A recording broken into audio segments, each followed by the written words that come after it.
2024년 5월 14일 오전 9시 37분 인천국제공항 제2여객 터미널 출국장 D게이트 부근 CCTV가 한 여성의 모습을 포착했다. 정수진, 당시 52세.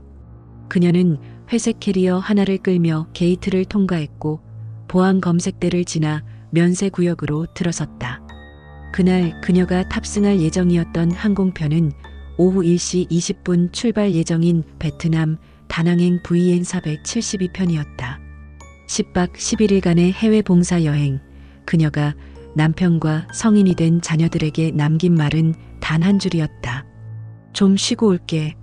이곳은 미스토리박스입니다. 우리가 잊은 사건들, 그리고 끝나지 않은 진실을 전합니다. 지금 구독과 좋아요로 다음 이야기를 함께 열어주세요. 정수진이라는 여성은 특별할 것 없는 평범한 삶을 살아왔다.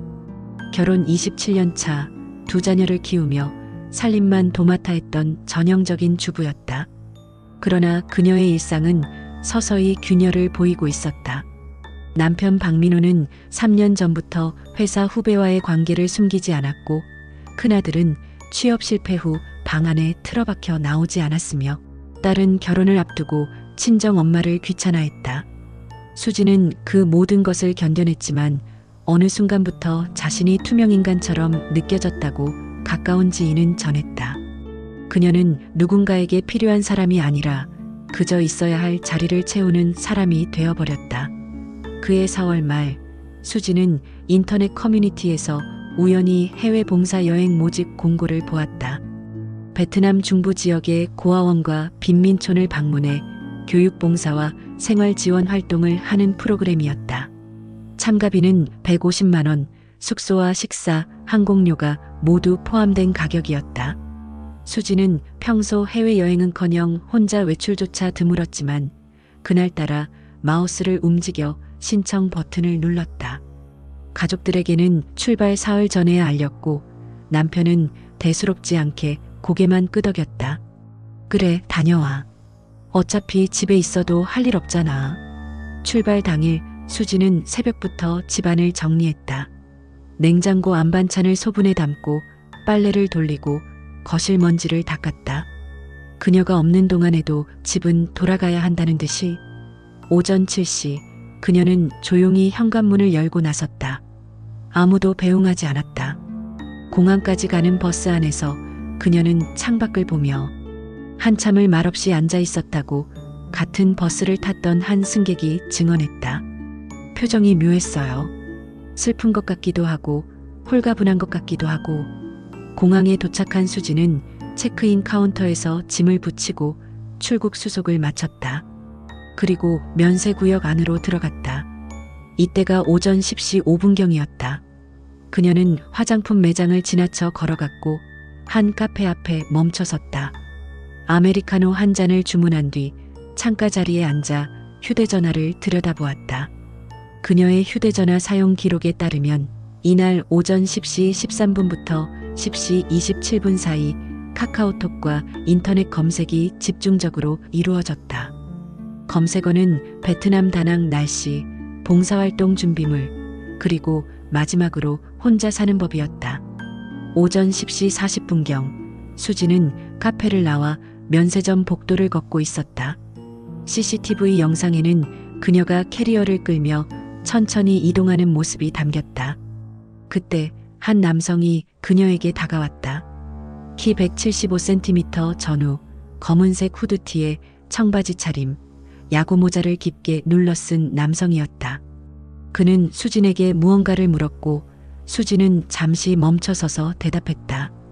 두 사람의 대화는 약 40초 정도 지속됐다. 남성은 고개를 끄덕이며 어디론가 사라졌고 수진은 다시 걸음을 옮겼다. 이 짧은 접촉은 당시에는 아무 의미 없는 우연처럼 보였다. 그러나 이후 벌어질 일들을 돌이켜보면 이 순간은 모든 것의 시작이었다. 수지는 이 남성과 대화를 나눈 뒤 예정된 탑승 게이트인 43번 게이트로 향하지 않았다. 대신 그녀는 반대 방향으로 걸어가 28번 게이트 근처 화장실로 들어갔다. 오전 11시 2분의 1이었다. 화장실 입구 CCTV에는 그녀가 들어가는 모습이 찍혔지만 나오는 모습은 확인되지 않았다. 약 12분 뒤인 11시 14분 화장실 출구 반대편 복도에서 그녀로 추정되는 여성이 다시 포착됐으나 이번에는 캐리어가 없었다. 그녀는 빠른 걸음으로 면세구역 끝 비상계단 쪽으로 향했고 카메라 사각지대로 사라졌다. 오후 1시 20분 VN 472편이 이륙했다. 정수진은 탑승하지 않았다. 봉사단 일행 중 누구도 그녀가 나타나지 않았다는 사실을 심각하게 받아들이지 않았다. 개인 사정으로 못 오신 거겠지라고 생각했을 뿐이었다. 그녀의 부재가 공식적으로 확인된 것은 이틀 뒤였다. 베트남 현지에서 봉사단 담당자가 명단을 재확인하던 중 정수진이 출국 기록조차 없다는 사실이 드러났다. 담당자는 즉시 국내 연락처로 전화를 걸었고 그제야 가족들은 수진이 사라졌다는 사실을 알게 됐다. 남편 박민호는 처음엔 믿지 않았다. 집 나간 거 아니야? 어디 친구 집이나 찜질방에 있겠지. 하지만 수진의 휴대전화는 5월 14일 오전 11시 29분을 마지막으로 꺼졌고 신용카드 사용 내역도 그날 이후 전무했다. 은행 계좌에서 인출된 돈도 없었다.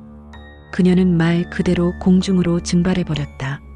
경찰은 5월 16일 정식으로 실종 신고를 접수했고 공항 내 CCTV 분석 작업에 착수했다. 그리고 그 영상 속에서 수진과 대화를 나눈 정체불명의 남성을 발견했다. 그 남성은 누구였을까? 그는 수진에게 무슨 말을 했을까? 그리고 수진은 왜 비행기를 타지 않았을까? 캐리어는 어디로 사라졌으며 그녀는 지금 어디에 있는 걸까? 가족들은 뒤늦게 그녀의 방을 뒤졌다. 침대 서랍 깊숙한 곳에서 낡은 수첩 한 권이 발견됐다. 수첩 마지막 페이지에는 이런 문장이 적혀 있었다. 나는 누구에게도 필요 없는 사람이 되었다. 이제 나를 위해 살고 싶다. 용서해줘. 그리고 그 아래 지워진 흔적이 남아있는 한 줄의 글씨. 만약 내가 돌아오지 않는다면 정수진은 정말 단지 떠나고 싶었던 걸까? 아니면 누군가가 그녀를 데려간 걸까?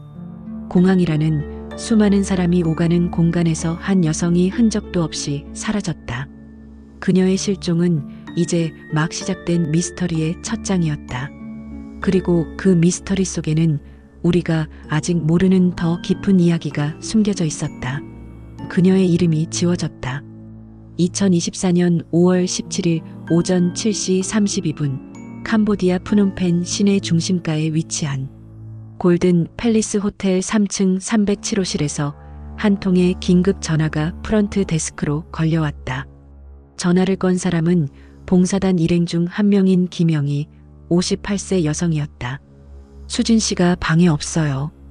여권도 없고 휴대폰도 안 보여요. 문은 열려 있는데 사람은 없어요. 목소리에는 당황과 불안이 섞여 있었다. 호텔 매니저는 즉시 현장으로 향했고 그가 본 광경은 단순한 외출이라고 보기엔 석연치 않은 무언가가 있었다. 307호실은 정수진과 김영희가 함께 사용하던 트윈룸이었다. 문은 잠겨 있지 않았고 안쪽에서 살짝 열린 채로 있었다. 방 안은 정리되어 있었지만 묘하게 어지럽기도 했다. 수진의 침대 위에는 그녀가 입고 자던 파자마가 접혀 있었고 세면대에는 칫솔과 화장품이 그대로 놓여 있었다. 그러나 여권과 휴대폰 그리고 현금이 들어있던 작은 크로스백은 사라져 있었다. 김영희는 전날 밤 11시경 수진과 함께 방으로 돌아왔다고 증언했다. 저녁 먹고 일찍 들어왔어요. 수진 씨는 피곤하다고 하면서 먼저 샤워하고 잤어요. 저도 12시쯤 불 끄고 잤고요. 그런데 새벽 3시쯤 김영희는 희미한 소리에 잠에서 깼다. 문이 열리는 소리 같기도 하고 누군가 속삭이는 소리 같기도 한 희미한 기척이었다. 그녀는 눈을 반쯤 뜨고 수진의 침대 쪽을 봤지만 어둠 속에서 명확히 보이지 않았다. 움직이는 것 같았는데 화장실 가는 줄 알았어요. 그냥 다시 잤어요. 하지만 아침 6시 30분에 일어났을 때 수진의 침대는 비어 있었고 이불은 정갈하게 개져 있었다. 마치 아무 일도 없었다는 듯이. 호텔 측은 즉시 CCTV 기록을 확인했다. 3층 복도 카메라에는 새벽 3시 17분경 307호실 문이 열리고 한 여성이 나오는 모습이 포착됐다. 작은 가방을 어깨에 맨 채 복도를 따라 엘리베이터 쪽으로 걸어가는 모습이었다. 화질이 선명하지 않아 얼굴은 정확히 식별되지 않았지만 체형과 옷차림으로 보아 수진일 가능성이 높았다. 그녀는 엘리베이터를 타고 1층으로 내려갔고 로비를 가로질러 호텔 정문을 나섰다. 새벽 3시 22분의 일이었다. 그 이후 그녀의 행적은 끊겼다. 이상한 점은 그녀의 행동이 지나치게 차분했다는 것이었다. 서둘거나 두리번거리는 기색 없이 마치 계획된 동선을 따라 움직이는 것처럼 보였다. 호텔 프런트 직원은 그 시간대에 누군가 체크아웃하거나 외출한 기록이 없다고 확인했다. 보통 새벽에 나가실 때는 키를 맡기거나 말씀을 하시는데 그날은 아무도 프런트에 오지 않았어요. 수지는 조용히 아무에게도 알리지 않고 호텔을 빠져나간 것이었다. 봉사단 담당자는 즉시 현지 경찰에 신고했다. 캄보디아 프놈펜 경찰서 관계자들이 오전 10시경 호텔에 도착했고 간단한 조사를 진행했다. 하지만 그들의 반응은 예상보다 미온적이었다. 외국인 여행자가 개인 일정으로 외출한 것으로 보입니다. 여권과 소지품을 챙겨 나갔다면 자발적 행동일 가능성이 높습니다. 경찰은 실종 신고보다는 분실물 신고 정도로 처리하려는 태도를 보였다. 한국 대사관 측에서도 비슷한 입장을 전했다. 성인이 자의로 이동한 경우 48시간 이내에는 적극적 수색이 어렵습니다. 그러나 김영희를 비롯한 일행들은 석연치 않았다. 수지는 여행 내내 조심스러워했고 혼자 다니는 걸 꺼려했다. 특히 언어가 통하지 않는 낯선 곳에서 새벽에 혼자 나간다는 것은 그녀의 성격과 맞지 않았다. 수진 씨는 화장실도 혼자 못 가는 사람이었어요. 항상 누군가와 같이 다녔어요. 새벽에 혼자 나간다는 게 말이 안 돼요. 봉사단 일정표에 따르면 그날은 오전 9시부터 고아원 방문이 예정되어 있었고 수지는 전날 밤까지도 그 일정에 대해 기대하는 모습을 보였다고 한다. 한국에서는 남편 박민호가 급히 프놈펜으로 출국했다. 5월 18일 오후 그는 호텔 307호실에 직접 들어가 부인의 흔적을 살폈다. 방 안에는 수진의 캐리어가 그대로 남아 있었다. 옷가지, 세면도구, 책, 간식 등 여행에 필요한 물품들이 모두 그대로였다. 그런데 캐리어를 열어본 민호는 이상한 점을 발견했다. 수진이 평소 아끼던 목걸이와 반지, 그녀의 어머니 유품인 팔찌가 캐리어 안쪽 비밀 주머니에 그대로 있었다. 아내는 이 목걸이를 항상 목에 걸고 다녔어요. 절대 벗지 않았어요. 그런데 그 목걸이가 캐리어 속에 있다는 것은 수진이 나가기 전 의도적으로 벗어놓았다는 의미였다. 더 불길한 것은 그녀의 수첩이었다. 캐리어 옆 주머니에서 발견된 작은 수첩에는 여행 일정과 메모들이 적혀 있었다. 그런데 5월 16일 이후의 페이지들은 모두 찢겨져 나가 있었다. 깔끔하게 칼로 잘라낸 듯한 흔적이었다. 마지막 남은 페이지에는 이런 문장이 연필로 희미하게 적혀 있었다. 미안해. 이게 최선이야. 그 아래 지워진 흔적이 있었고 강한 빛에 비춰보니 희미하게 읽을 수 있는 글자가 떠올랐다. 돌아갈 수 없어. 민호는 즉시 한국 경찰에 연락했다. 그리고 캄보디아 경찰에게도 이 사실을 알렸지만 그들의 반응은 여전히 소극적이었다. 자필 메모는 자발적 의사를 나타내는 증거입니다. 범죄 혐의점이 명확하지 않습니다. 하지만 민호는 확신했다. 아내에게 무슨 일이 생긴 것이라고. 제 아내는 이런 사람이 아니에요. 절대 혼자 어디 가지 않아요. 누군가 데려간 거예요. 그는 호텔 주변을 직접 돌아다니며 목격자를 찾기 시작했다. 호텔 맞은편 편의점 주인은 새벽 3시쯤 한 여성이 호텔에서 나와 택시를 탄 것을 봤다고 증언했다. 여자 혼자였어요. 가방 하나 들고 택시 타고 갔어요. 어디로 갔는지는 모르겠어요. 그러나 택시 회사나 기사를 특정할 수 있는 정보는 없었다. 캄보디아의 택시는 대부분 비공식 영업을 하기 때문에 추적이 어려웠다. 민호는 택시 기사들을 찾아다니며 사진을 보여줬지만 기억하는 사람은 없었다.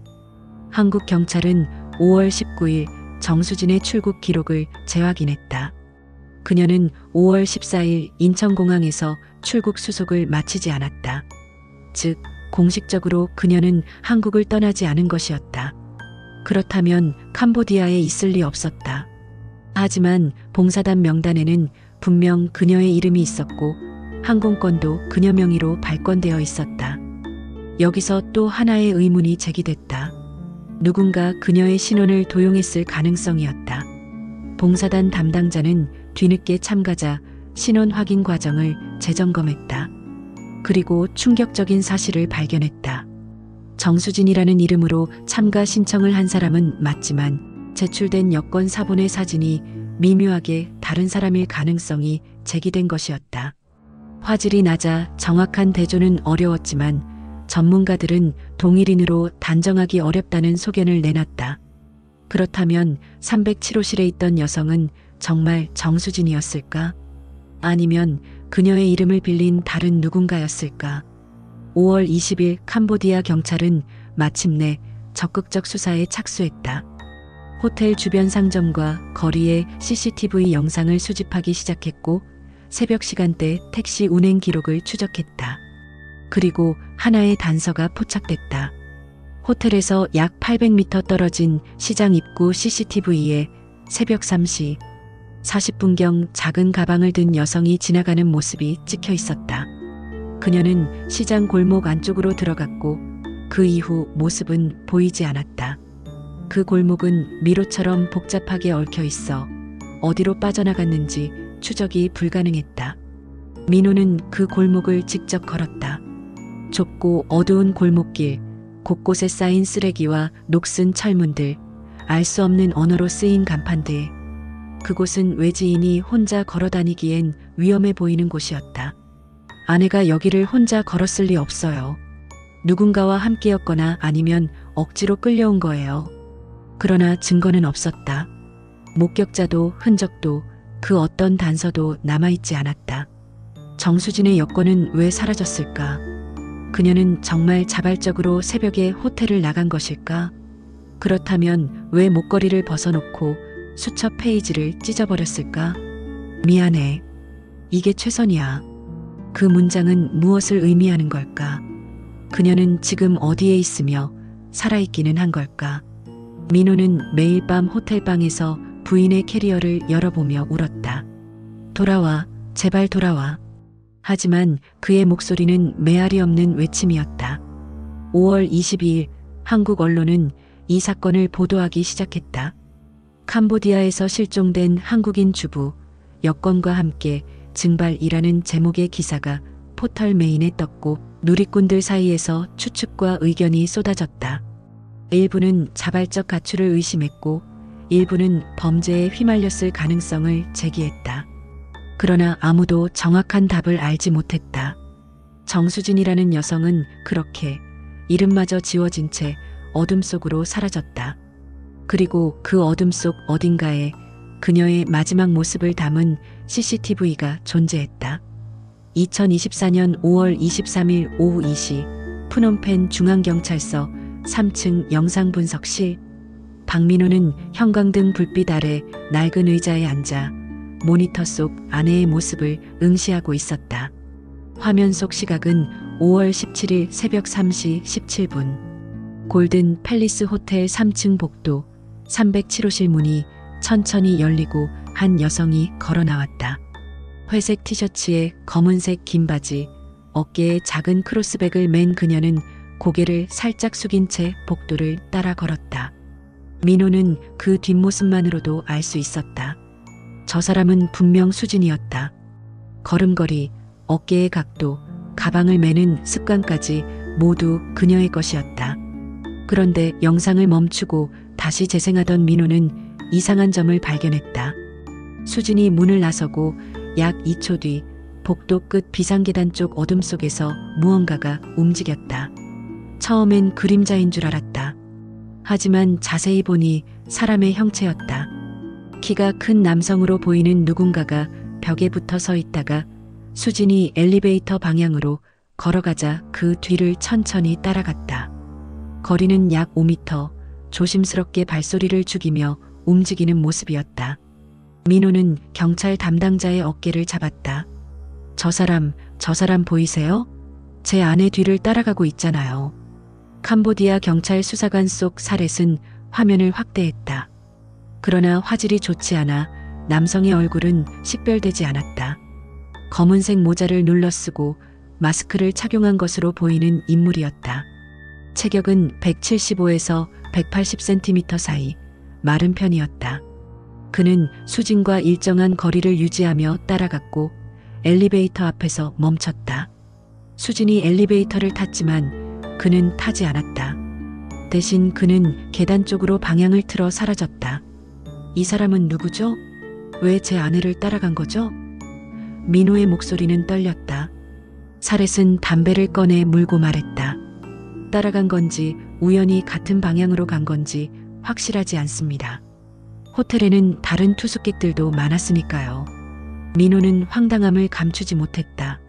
새벽 3시예요. 새벽 3시. 이 시간에 복도에 서 있는 게 우연이라고요? 사렛은 어깨를 으쓱하며 다음 영상을 틀었다. 1층 로비 CCTV 엘리베이터 문이 열리고 수진이 걸어 나왔다. 시각은 새벽 3시 19분. 그녀는 프런트 데스크를 지나쳐 정문으로 향했다.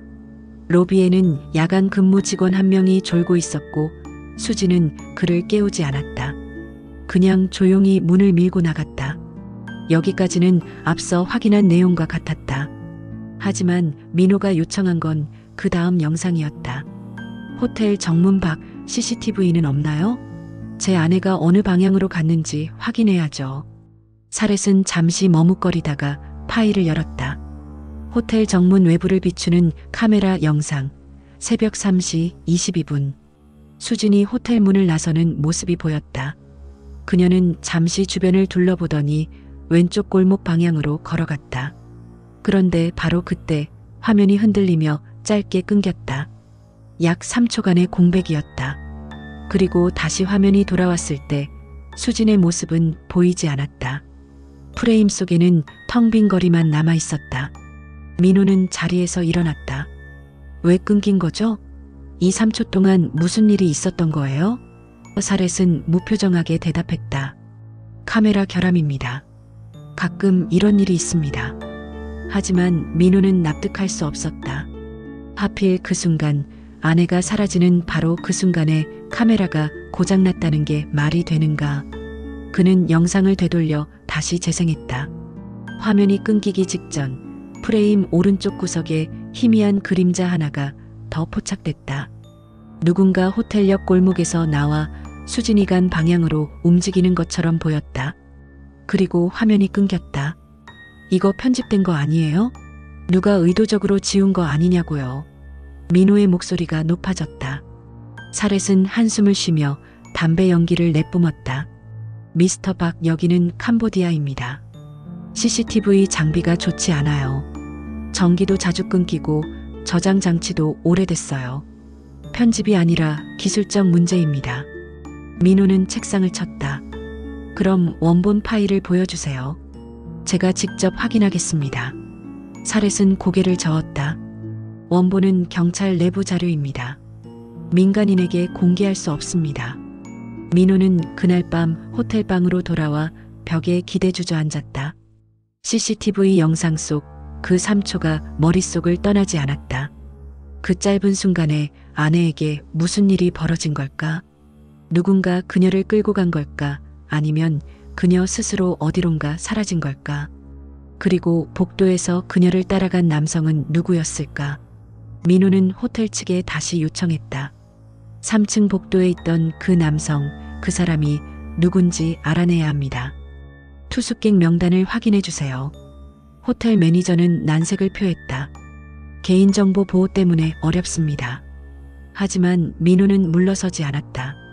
한국 대사관을 통해 공식 요청서를 제출했고 이틀 뒤인 5월 25일 호텔 측은 마지못해 제한적인 정보를 제공했다.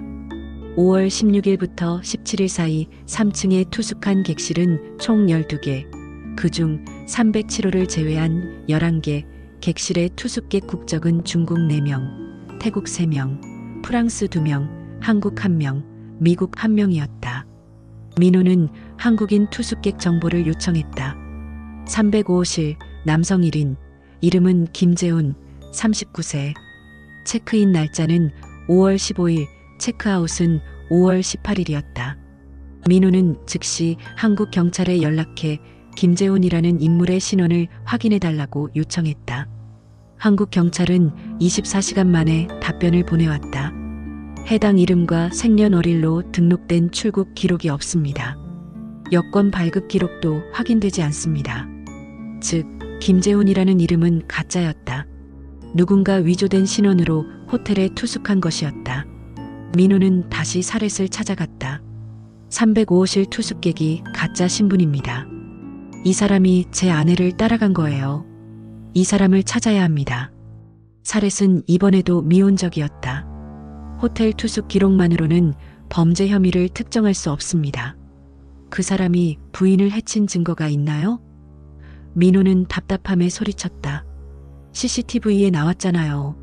뒤를 쫓아간 게 보였잖아요. 사렛은 차갑게 말했다.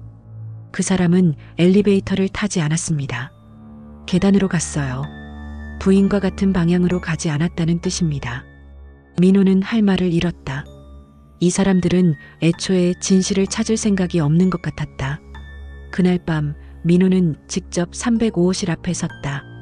방은 이미 다른 투숙객에게 배정된 상태였다. 그는 청소 담당 직원을 수소문에 찾아갔고 금전을 건네며 물었다. 5월 17일 이전에 305호를 청소했을 때 특이한 점 없었나요? 청소부는 기억을 더듬었다.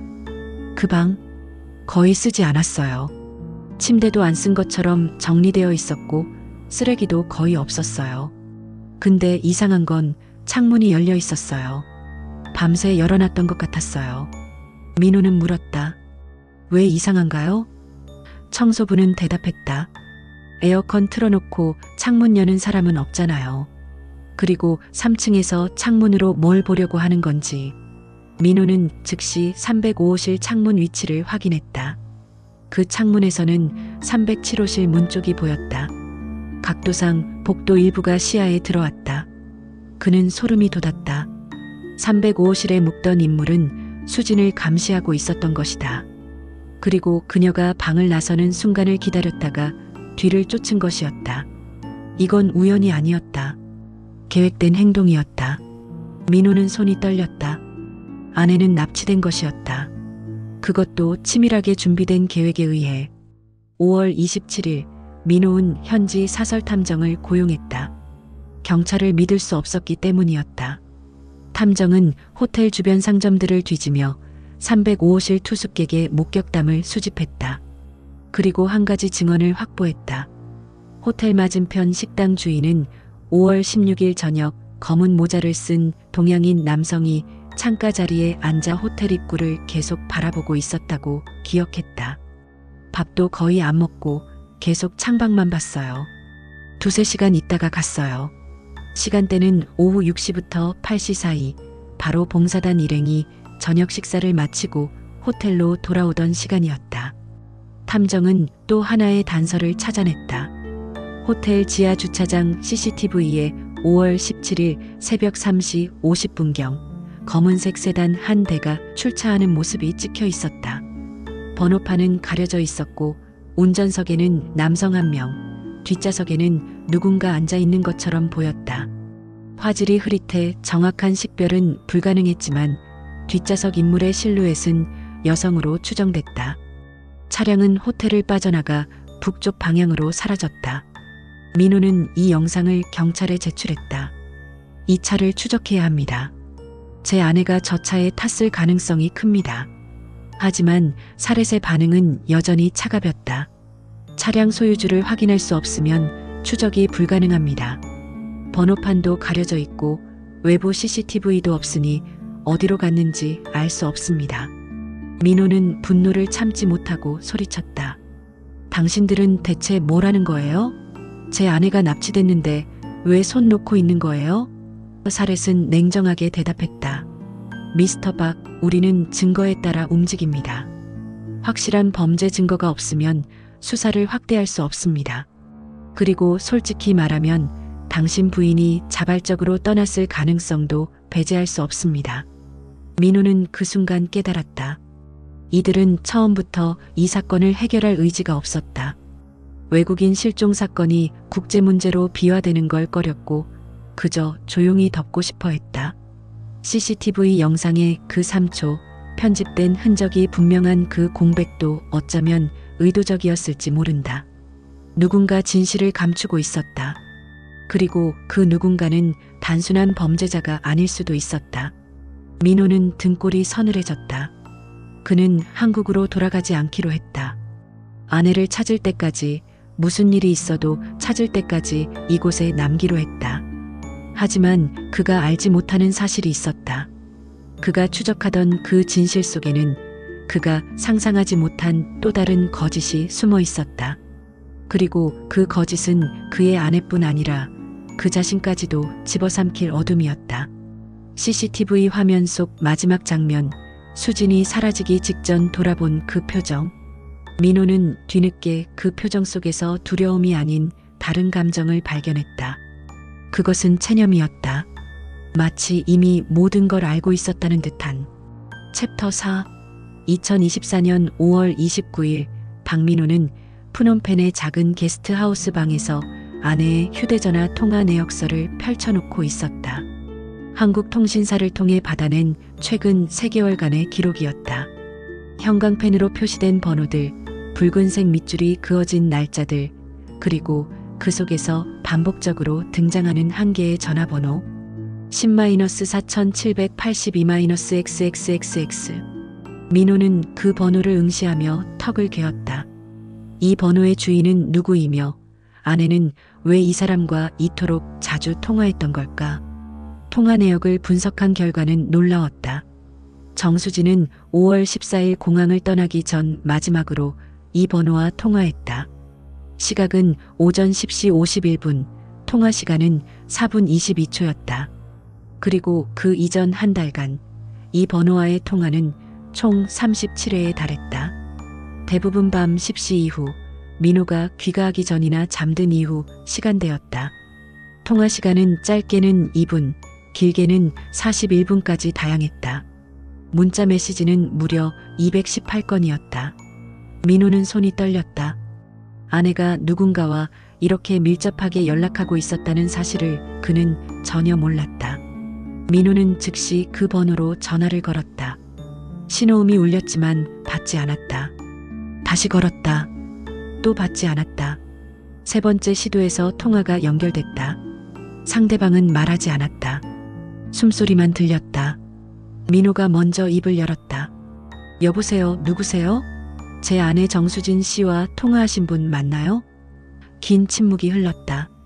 그리고 낮고 차분한 남성의 목소리가 들려왔다. 누구신데 이 번호를 어떻게 알았죠? 민호는 대답했다. 저는 정수진의 남편입니다. 당신이 누군지, 제 아내와 무슨 관계인지 알아야겠습니다. 상대방은 잠시 망설이다가 말했다. 저는 최가람입니다. 수진 씨와는 봉사단에서 알게 된 사이입니다. 민호는 봉사단 참가자 명단을 펼쳐봤다. 그곳에 최가람이라는 이름이 있었다. 남성, 43세, 직업은 프리랜서 사진작가로 기재되어 있었다. 봉사단 동행자라면 왜 제 아내가 실종됐을 때 나서지 않았습니까? 왜 경찰에 증언하지 않았죠? 최가람은 조심스럽게 대답했다. 저는 개인 일정 때문에 5월 15일에 먼저 귀국했습니다. 실종 소식은 뉴스로 알았고 경찰에서 연락이 오길 기다렸는데 오지 않았습니다. 민호는 의심스러웠다. 제 아내와 한 달 동안 37번 통화하고 218번 문자를 주고받은 사람이 단순한 동행자라고요? 최가람은 한숨을 쉬었다. 미스터 박, 이건 전화로 설명하기 어렵습니다. 직접 만나서 이야기하는 게 좋을 것 같습니다. 민호는 나를 잡았다. 그럼 내일 당장 캄보디아로 오세요. 안 오면 경찰에 신고하겠습니다. 최가람은 잠시 침묵하다가 답했다. 알겠습니다. 내일 저녁 비행기로 가겠습니다. 5월 30일 밤 10시 민호는 푸놈펜 공항 도착 게이트 앞에서 최가람을 기다렸다. 사진작가라는 남자는 키 178cm 정도의 마른 체격, 검은 뿔테 안경을 쓴 평범한 인상이었다. 그는 작은 백팩 하나만 메고 나타났다. 두 사람은 공항 근처 카페로 자리를 옮겼다. 민호는 단도직입적으로 물었다. 제 아내와 무슨 관계입니까? 최가람은 커피 잔을 돌리며 천천히 입을 열었다. 저는 수진 씨의 친구입니다. 그 이상도 그 이하도 아닙니다. 민호는 비웃었다. 한 달에 37번 통화하는 친구요? 밤 10시 넘어서 40분씩 통화하는 친구요? 최가람은 고개를 숙였다. 수진 씨는 힘든 시간을 보내고 있었습니다. 그냥 이야기 상대가 필요했고 제가 들어줬을 뿐입니다. 민호는 주먹을 쥐었다. 무슨 이야기를 했죠? 제 아내가 당신한테 뭐라고 했습니까? 최가람은 잠시 망설이다가 말했다. 결혼 생활에 대한 이야기였습니다. 외로움에 대한 이야기였습니다. 그리고 떠나고 싶다는 이야기였습니다. 민호의 얼굴이 굳었다. 떠나고 싶다고요? 어디로요? 최가람은 눈을 마주쳤다. 어디론가요? 구체적으로 말하진 않았습니다. 그냥 모든 걸 버리고 사라지고 싶다고, 아무도 모르는 곳에서 다시 시작하고 싶다고 했습니다. 민호는 숨이 막혔다. 아내가 그런 생각을 하고 있었다는 걸 그는 전혀 몰랐다. 그럼 당신은 뭐라고 했습니까? 말렸습니까? 아니면 부추겼습니까? 최가람은 고개를 저었다. 저는 그저 들어줬을 뿐입니다. 판단은 수진 씨 몫이라고 했습니다. 민호는 테이블을 쳤다. 그게 친구가 할 소리입니까? 가정을 버리고 사라지겠다는 사람한테 그냥 들어주기만 했다고요? 최가람은 차분하게 대답했다. 미스터 박, 수진 씨는 이미 오래전부터 부서져 있었습니다. 당신이 보지 못했을 뿐입니다. 민호는 할 말을 잃었다. 최가람은 계속 말했다. 수진 씨는 투명인간 같다고 했습니다. 집에 있어도 없는 것처럼 취급받고, 말해도 아무도 듣지 않고, 울어도 아무도 신경 쓰지 않는다고 했습니다. 당신은 그걸 알고 있었나요? 민호는 대답하지 못했다. 그는 알고 있었다. 아내가 불행해한다는 걸, 아내가 외로워한다는 걸. 하지만 그는 모른 척했다. 아니, 중요하지 않다고 생각했다. 결혼 생활이란 원래 그런 거라고, 시간이 지나면 다들 그렇게 된다고, 그렇게 자신을 합리화했다. 최가람은 가방에서 노트 한 권을 꺼냈다. 이건 수진 씨가 제게 맡긴 겁니다. 5월 13일 출발 전날 만났을 때 건네줬어요. 만약 자기가 돌아오지 않으면 당신에게 전해달라고 했습니다. 민호는 떨리는 손으로 노트를 받았다. 표지에는 아무것도 쓰여 있지 않았다. 첫 장을 펼치자 아내의 필체가 보였다. 당신에게 이 글을 읽는다면 나는 아마 돌아오지 못했을 것입니다. 미안해요. 하지만 이게 나를 위한 최선이었어요. 민호는 다음 장을 넘겼다. 거기에는 날짜별로 적힌 아내의 일기가 있었다. 2024년 2월 3일. 오늘도 그 사람과 통화했다. 당신은 집에 들어와서도 나를 보지 않았다. 나는 거실에 앉아 있었는데 당신은 내 옆을 지나쳐 방으로 들어갔다. 마치 내가 가구인 것처럼. 2월 17일. 아들이 취업에 또 떨어졌다. 위로하려고 했지만 문을 잠그고 나오지 않는다. 딸은 결혼 준비 때문에 바쁘다며 전화를 끊었다. 당신은 회사 회식이라며 새벽에 들어왔다. 나는 혼자 식탁에 앉아 식은 저녁을 먹었다. 왜 이렇게 외로운 걸까? 3월 9일. 가람 씨와 오랜 시간 통화했다. 그는 내 이야기를 들어준다. 판단하지 않고 비난하지 않고 그냥 들어준다. 오랜만에 내가 사람인 것 같은 기분이 들었다.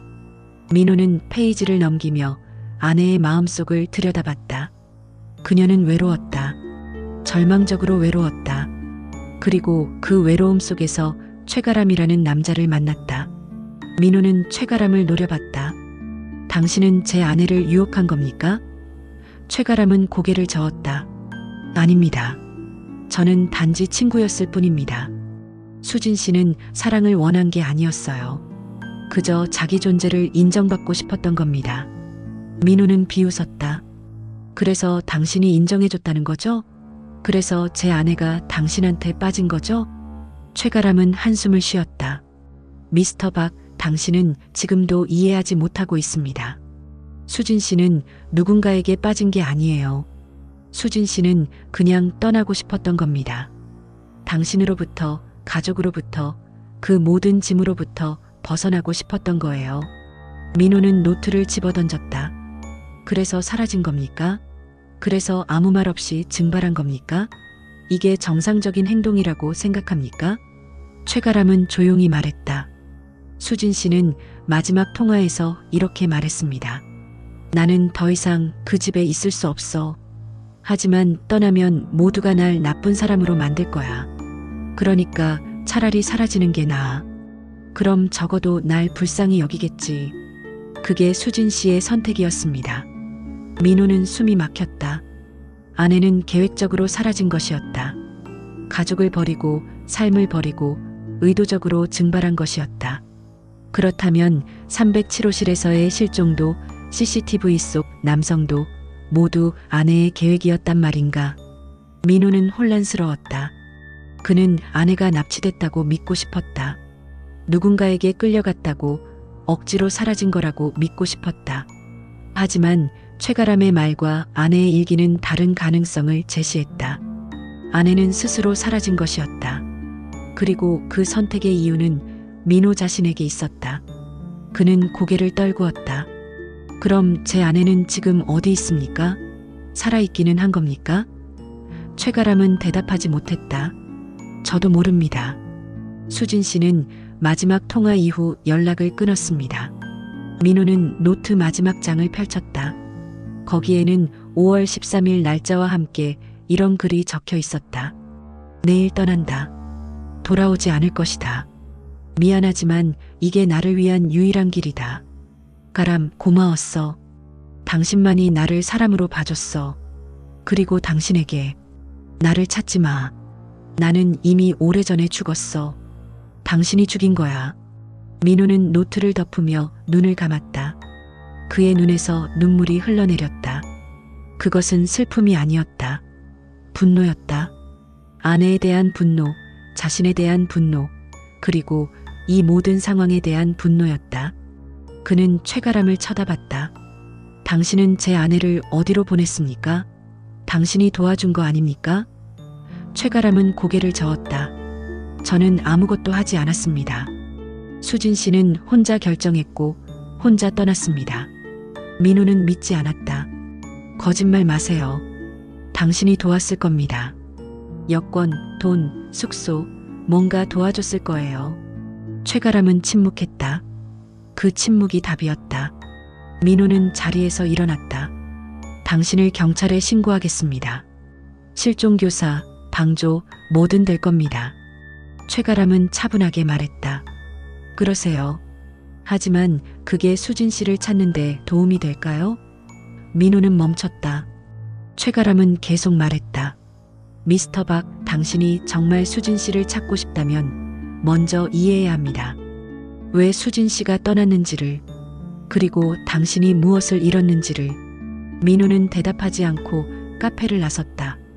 밤거리를 걸으며 그는 생각했다. 아내가 납치됐다고 믿는 게 더 쉬웠다. 아내가 배신했다고 믿는 것보다. 하지만 진실은 그보다 더 잔인했다. 아내는 그를 배신한 게 아니었다. 아내는 그저 살아남으려 했던 것이었다. 5월 31일 새벽 민호는 호텔 방에서 잠들지 못하고 앉아 있었다. 그때 휴대전화가 울렸다. 발신자는 한국 경찰이었다. 미스터 박, 긴급히 알려드릴 사항이 있습니다.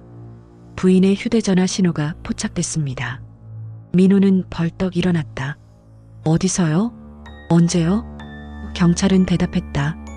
약 30분 전 캄보디아 프놈펜에서 북쪽으로 약 80km 떨어진 지역입니다. 짧게 켜졌다가 다시 꺼졌습니다.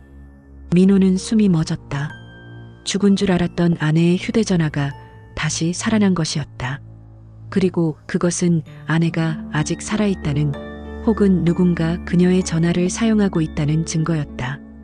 2024년 8월 17일 오후 3시 42분 서울 서초구 신논현역 인근 한국경찰청 사이버수사대 모니터링 시스템에 알람이 울렸다. 실종자 정수진의 휴대전화 단말기 신호가 포착된 것이었다. 5월 14일 이후 석 달 만에 처음으로 전원이 켜진 것이었다. 담당 형사 이동혁은 즉시 위치 추적을 시작했다.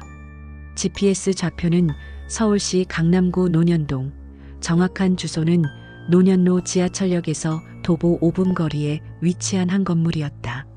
건물명은 메디라이프 메디컬센터 마이너스 장기 이식 및 재생의료 전문병원이었다. 이동혁은 즉시 박민호에게 연락했다. 민호는 캄보디아에서 2달을 보낸 뒤 아무런 성과 없이 한국으로 돌아와 있었다. 그는 전화를 받자마자 차를 몰고 병원으로 향했다. 오후 4시 10분 그는 병원 정문 앞에 도착했다.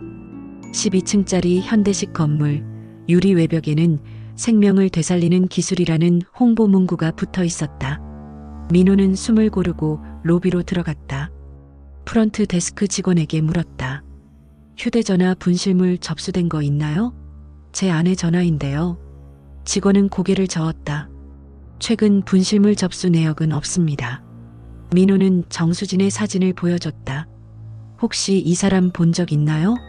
최근에 이 병원에 온 적 있을 것 같은데요. 직원은 사진을 살피더니 애매하게 대답했다. 환자분들이 워낙 많아서 기억이 잘. 개인정보 보호 때문에 환자 정보는 공개할 수 없습니다. 민호는 경찰에 전화를 걸었다. 이동혁 형사님, 병원에서 협조를 안 해줍니다. 수색영장 발부해주세요. 이동혁은 대답했다. 영장 발부까지는 시간이 걸립니다. 일단 병원장과 접촉해보겠습니다. 그날 저녁 7시, 이동혁은 메디라이프 병원장 한정우와 면담을 가졌다. 한정우는 50대 중반의 의사로 장기이식 분야에서 명성이 높은 인물이었다. 그는 정중하지만 단호하게 말했다. 형사님, 저희 병원은 철저한 의료윤리를 준수합니다. 환자 정보는 어떤 경우에도 외부에 공개할 수 없습니다. 영장을 가져오시면 법적 테두리 안에서 협조하겠습니다. 이동혁은 물었다. 정수진이라는 이름으로 등록된 환자가 있습니까? 한정우는 컴퓨터를 확인하더니 고개를 저었다. 그런 이름은 없습니다.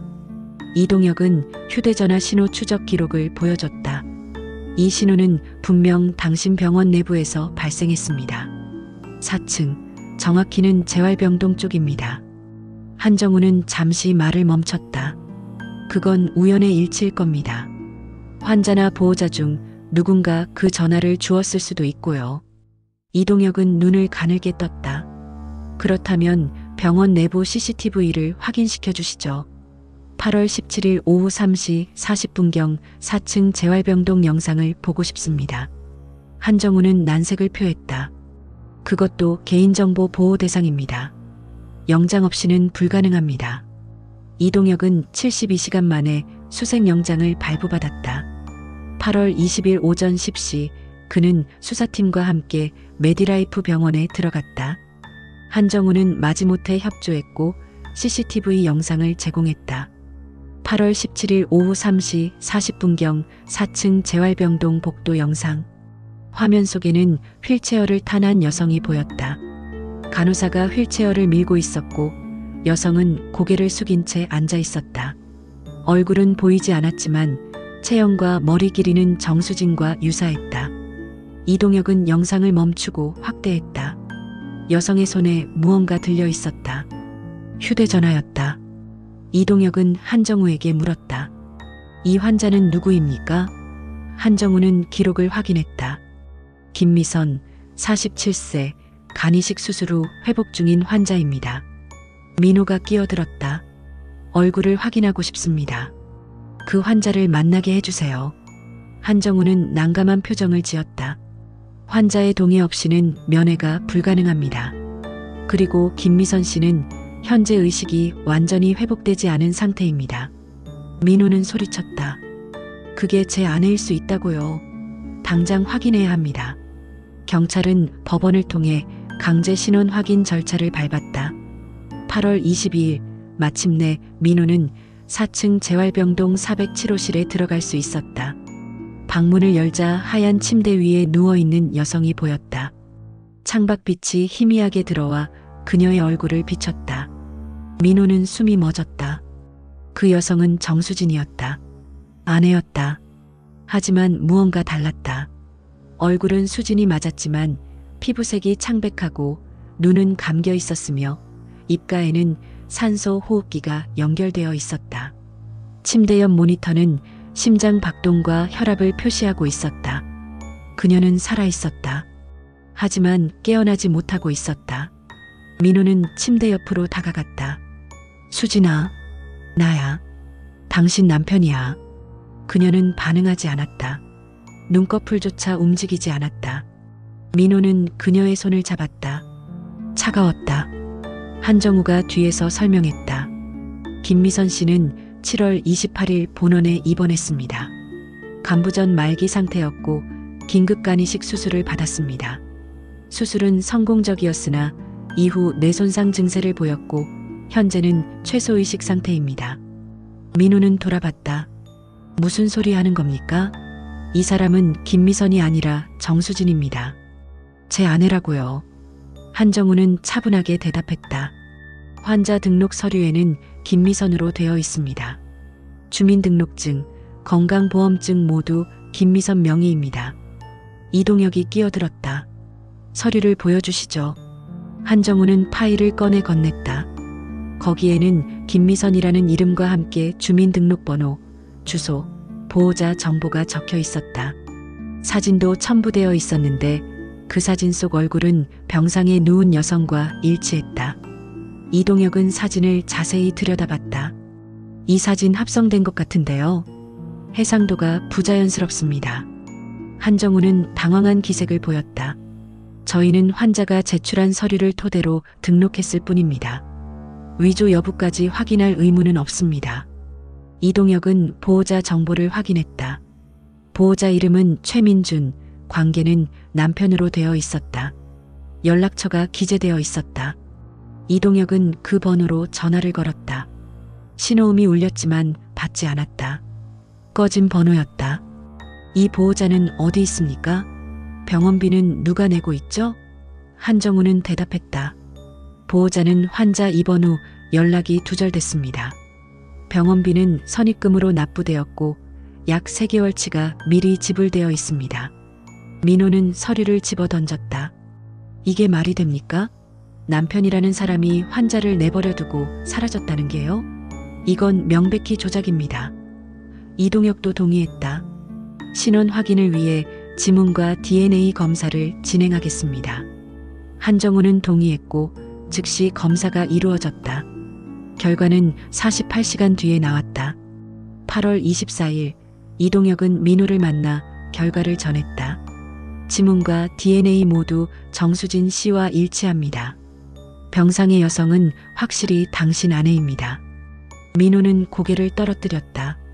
안도와 동시에 혼란이 밀려왔다. 아내는 살아있었다. 하지만 왜 이런 상태로 발견된 것일까? 이동혁은 수사를 확대했다. 정수진이 어떻게 김미선이라는 신분으로 둔갑했는지, 누가 그녀를 이 병원에 데려왔는지, 그리고 그녀에게 무슨 일이 있었는지를 밝혀내야 했다.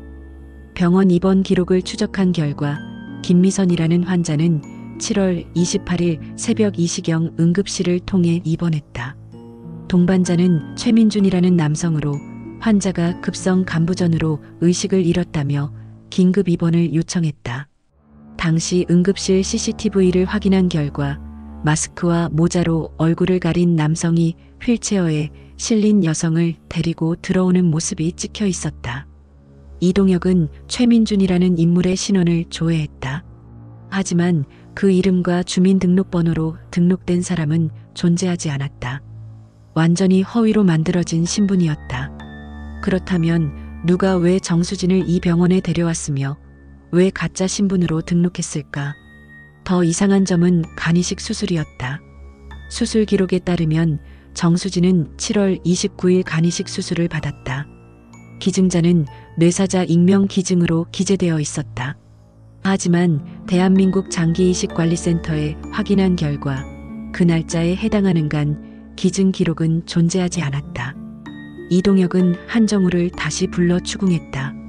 이 수술 기록은 조작된 겁니다. 실제로 기증된 장기가 아니었어요. 한정우는 당황했다. 그럴 리 없습니다. 저희 병원은 합법적인 절차를 통해서만 장기 이식을 진행합니다. 이동혁은 수술실 CCTV 확인을 요청했다. 하지만 한정우는 고개를 저었다. 수술실은 의료법상 녹화가 금지되어 있습니다. 영상 기록이 없습니다. 이동혁은 의심의 눈초리를 보냈다. 당신이 직접 수술했습니까? 한정우는 잠시 망설이다가 대답했다. 아닙니다. 외부 의료진이 수술을 집도했습니다. 이동혁은 날카롭게 물었다. 외부 의료진이요? 이름은 뭡니까? 한정우는 답하지 않았다. 이동혁은 수사팀에 명령했다. 병원 전체를 압수수색합니다.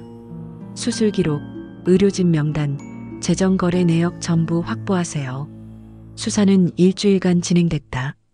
그리고 충격적인 사실들이 드러나기 시작했다.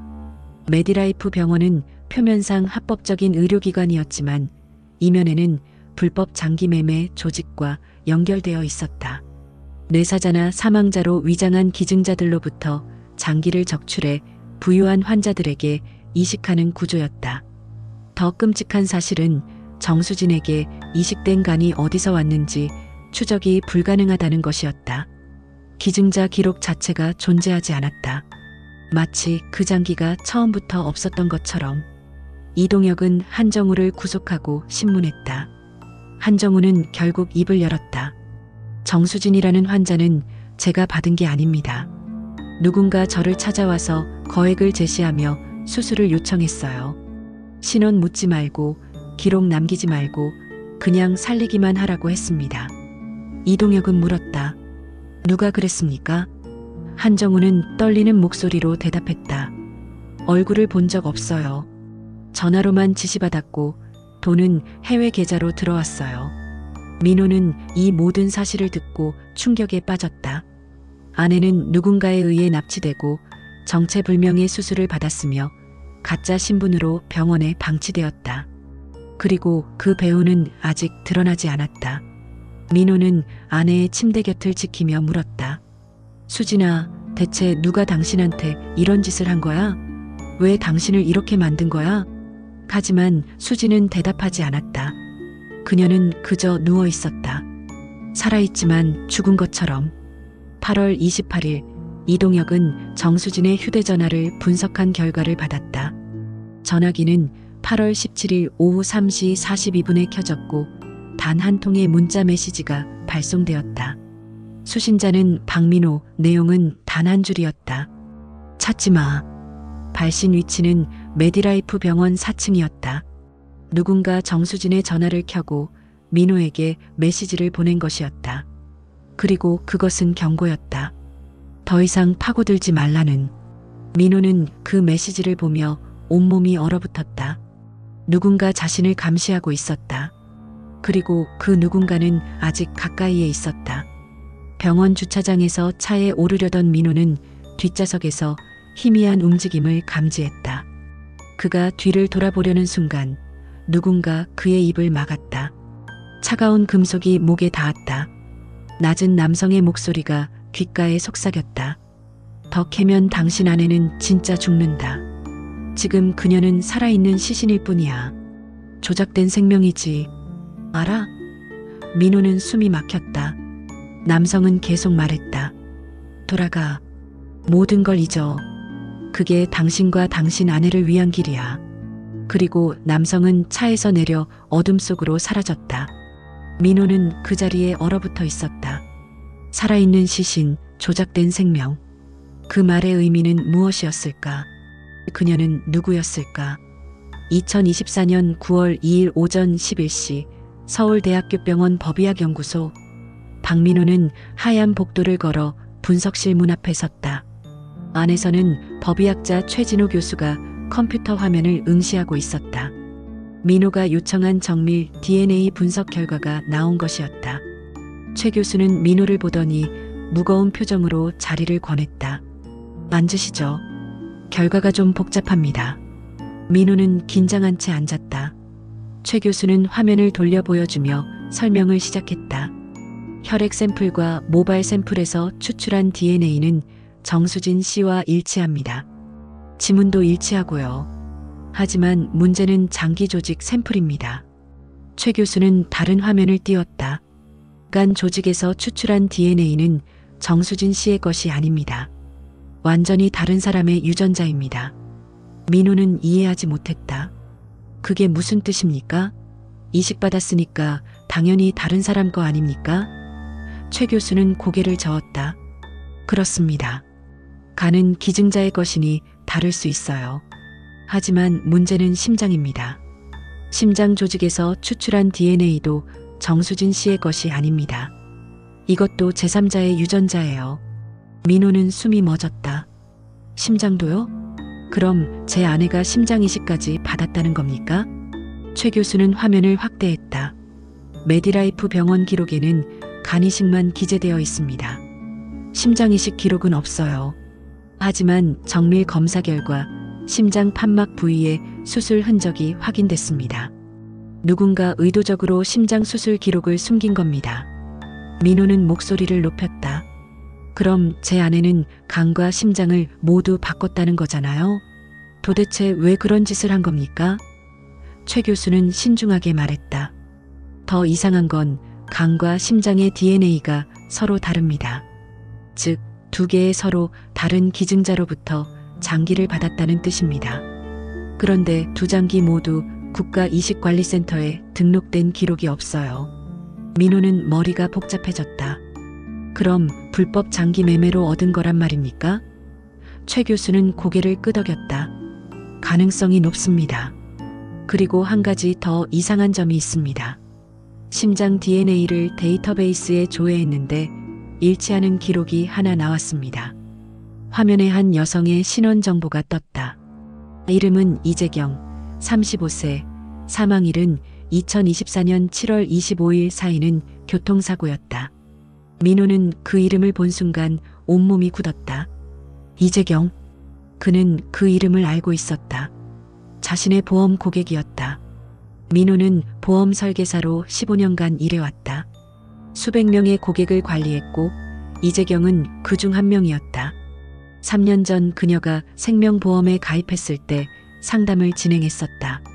젊고 건강한 여성이었고 수익자는 부모로 지정되어 있었다. 그런데 그녀가 7월에 사망했다는 것이다. 민호는 급히 자신의 업무용 태블릿을 꺼내 고객관리 파일을 열었다. 이재경의 기록을 찾았다. 생년월일, 주소, 연락처, 그리고 보험금 청구 기록. 7월 28일 사망보험금 2억 원이 청구되어 지급 완료되었다고 기재되어 있었다. 민호는 최 교수에게 물었다. 이재경이라는 사람 어떻게 죽었습니까? 최 교수는 파일을 확인했다. 국립과학수사연구원 부검 기록에 따르면 7월 25일 새벽 서울 강남구 논현동 사거리에서 발생한 교통사고로 사망했습니다. 차량에 치여 즉사했고 신원은 현장에서 발견된 지갑으로 확인됐습니다. 시신은 가족에게 인도되어 화장됐습니다. 민호는 날짜를 계산했다. 이재경이 사망한 날은 7월 25일, 그리고 정수진이 메디라이프 병원에 입원한 날은 7월 28일. 단 3일 차이였다. 그리고 정수진의 심장은 이재경의 것이었다. 민호는 소름이 돋았다. 이건 우연이 아니었다. 누군가 이재경을 죽이고 그녀의 심장을 적출해 정수진에게 이식한 것이었다. 그렇다면 왜, 무슨 이유로 이런 끔찍한 일을 벌인 걸까? 민호는 이재경의 신상 정보를 더 깊이 파고들었다. 그녀는 강남구에 거주하는 독신 여성이었고 직업은 프리랜서 디자이너였다. SNS 계정을 찾아보니 활발하게 활동하던 흔적이 있었다. 여행 사진, 일상 사진들, 그리고 7월 초까지 업데이트되다가 갑자기 멈췄다. 마지막 게시물은 7월 23일, 요즘 너무 힘들다. 누군가 나를 따라다니는 것 같다는 짧은 글이었다. 민호는 경찰에 연락해 이재경의 사망 사건 파일을 요청했다. 이동혁 형사가 직접 가져왔다. 교통사고로 처리됐지만 당시 목격자가 없었어요. CCTV에도 차량 번호판이 명확히 찍히지 않았고 뺑소니 사건으로 종결됐습니다. 민호는 파일을 넘기며 물었다. 시신 부검은 제대로 이루어졌나요? 이동혁은 고개를 끄덕였다. 외상으로 인한 즉사로 결론 났습니다. 특이사항 없었어요. 민호는 의심스러웠다. 심장은 확인했습니까? 적출 흔적 같은 거요. 이동혁은 당황했다. 왜 그런 걸 확인해야 합니까? 민호는 최 교수의 분석 결과를 보여줬다. 이재경의 심장이 지금 제 아내 몸속에 있습니다. 이동혁은 경악했다. 그럼 이재경은 장기 적출을 위해 살해된 겁니까? 민호는 고개를 저었다. 아니면 사고 후 시신에서 불법으로 적출했거나요. 어느 쪽이든 범죄입니다. 이동혁은 즉시 이재경의 화장 기록을 조회했다. 그리고 이상한 점을 발견했다. 화장은 사망 다음 날인 7월 26일 이른 아침에 진행됐습니다. 보통 장례 절차가 최소 3일은 걸리는데 하루 만에 화장됐네요. 민호는 물었다. 누가 화장을 요청했습니까? 이동혁은 기록을 확인했다. 보호자로 등록된 사람은 최민준. 민호는 숨이 멎었다. 최민준, 메디라이프 병원에 정수진을 입원시킨 그 가짜 신분의 남성이었다. 같은 사람이었다. 이재경을 화장시키고 정수진을 병원에 입원시킨 사람이 같았다. 민호는 퍼즐 조각들이 맞춰지는 느낌을 받았다. 이 사람이 모든 걸 계획한 겁니다. 이재경을 죽이고 심장을 적출해서 제 아내한테 이식한 거예요. 이동혁은 고개를 끄덕였다. 하지만 왜 그랬을까요? 동기가 뭡니까? 민호는 이재경의 보험 파일을 다시 열었다. 수익자는 부모로 되어 있었지만 보험금 청구는 다른 사람이 했다. 청구인 이름은 이재경 법정 대리인 마이너스 최민준이었다. 민호는 심장이 철렁했다. 이 사람이 보험금까지 타갔어요. 이재경을 죽이고 보험금을 챙기고 심장까지 빼낸 겁니다. 이동혁은 최민준의 신원을 추적하기 시작했다. 하지만 그 이름으로 등록된 사람은 존재하지 않았다. 완벽하게 조작된 신분이었다. 은행 계좌, 휴대전화 번호, 주소 모두 허위였다. 그는 마치 존재하지 않는 유령 같았다. 민호는 다른 각도로 접근했다. 이재경의 SNS를 더 깊이 파고들었다. 그녀의 과거 게시물 중 6개월 전 사진 하나가 눈에 띄었다. 카페에서 찍은 셀카였는데 배경에 한 남성이 희미하게 보였다. 얼굴은 명확하지 않았지만 체격과 옷차림이 메디라이프 병원 CCTV 속 최민준과 유사했다. 민호는 사진을 확대했다. 남성의 손에 들린 커피잔에 메모가 적혀 있었다. J, H. 민호는 그 이니셜을 떠올렸다. 그리고 기억이 떠올랐다. 한정우 병원장의 영문 이름 6-1 J, H. 민호는 경악했다. 한정우가 최민준이었던 걸까? 아니면 한정우가 이 사건에 더 깊이 연루된 것일까? 민호는 이동혁에게 말했다. 한정우를 다시 조사해야 합니다. 그가 이재경과 어떤 관계였는지 알아내야 해요. 이동혁은 한정우의 통화 기록과 금융거래 내역을 확보했다. 그리고 놀라운 사실을 발견했다. 한정우는 이재경과 지난 1년간 빈번하게 연락했다. 통화는 주로 밤 시간대, 문자 메시지는 수백 건에 달했다. 그리고 한정우의 계좌에서 이재경 계좌로 여러 차례 송금이 이루어졌다. 금액은 매달 200만 원에서 500만 원 사이였다. 이동혁은 한정우를 다시 소환했다. 9월 5일 경찰서 조사실에서 한정우는 처음으로 무너지기 시작했다. 이재경과는 어떤 관계였습니까? 이동혁이 물었다. 한정우는 한참을 침묵하다가 대답했다. 연인이었습니다. 민호는 자리에서 벌떡 일어났다. 연인이요? 당신 결혼했잖아요? 한정우는 고개를 숙였다. 아내와는 오래전부터 사이가 좋지 않았습니다. 이재경은 제게 위로였어요. 이동혁은 계속 추궁했다. 그럼 왜 그녀를 죽였습니까? 한정우는 부인했다. 저는 죽이지 않았어요. 교통사고였어요. 저도 충격받았어요. 이동혁은 증거를 내밀었다. 당신이 화장을 급하게 진행했습니다. 왜 그랬습니까? 한정우는 떨리는 목소리로 대답했다.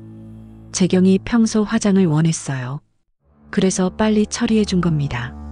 민호가 끼어들었다. 거짓말 마세요. 당신이 심장을 빼내기 위해 서둘렀던 거잖아요. 한정우는 얼굴이 하얗게 질렸다. 무슨 소리를 하는 겁니까?